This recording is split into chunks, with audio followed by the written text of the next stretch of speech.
Boyhood, Scenes from Provincial Life is an autobiographical novel by J.M. Coetzee, published in 1997.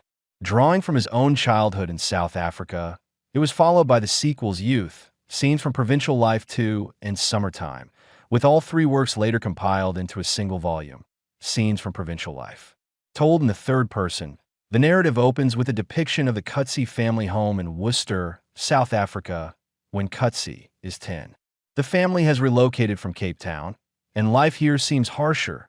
Flies, fleas, and ants plague the household, and the narrator longs for a horse to explore the veldt. Instead, his mother buys him a bicycle. The bike is too large and cumbersome for him, and his mother resolves to learn to ride it herself to gain freedom. Unable to find an instructor and mocked by his father, she tries to teach herself in the backyard. He joins in the mockery, feeling guilt for his complicity. Eventually, she masters riding, yet his father's derision continues. When the bike disappears and she ceases riding, he realizes he shares responsibility for her retreat and wrestles with siding with his father. At school, he conceals his experiences, striving for impeccable grades and behavior to shield his mother from worry. Corporal punishment is prevalent. Teachers carry canes and wield them freely. At home, he is uncertain of his father's role, aware that in most households the father presides over the family. Yet he yearns to be his mother's favorite. He joins the scout troop for camping, despite fear of separation from his mother.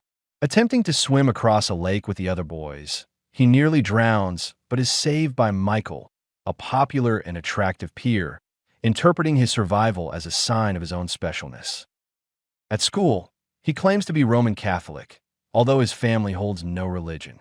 This choice, random and born of ignorance, isolates him further, but changing it would worsen his situation.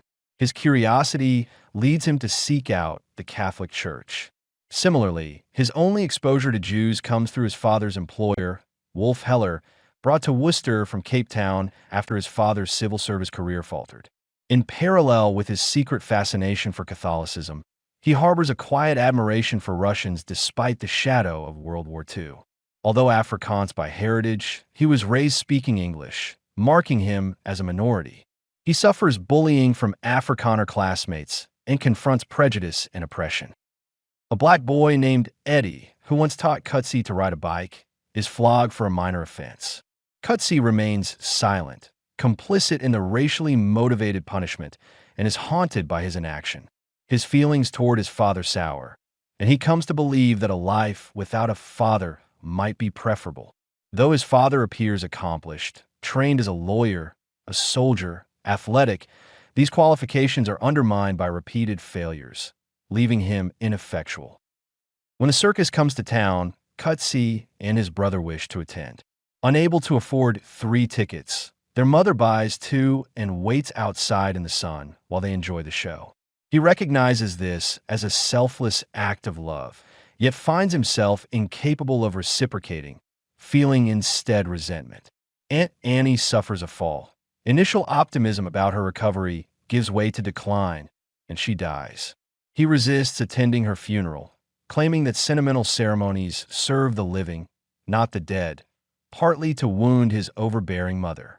He ultimately goes, and later contemplates Annie's collection of books, questioning his mother about their inheritance.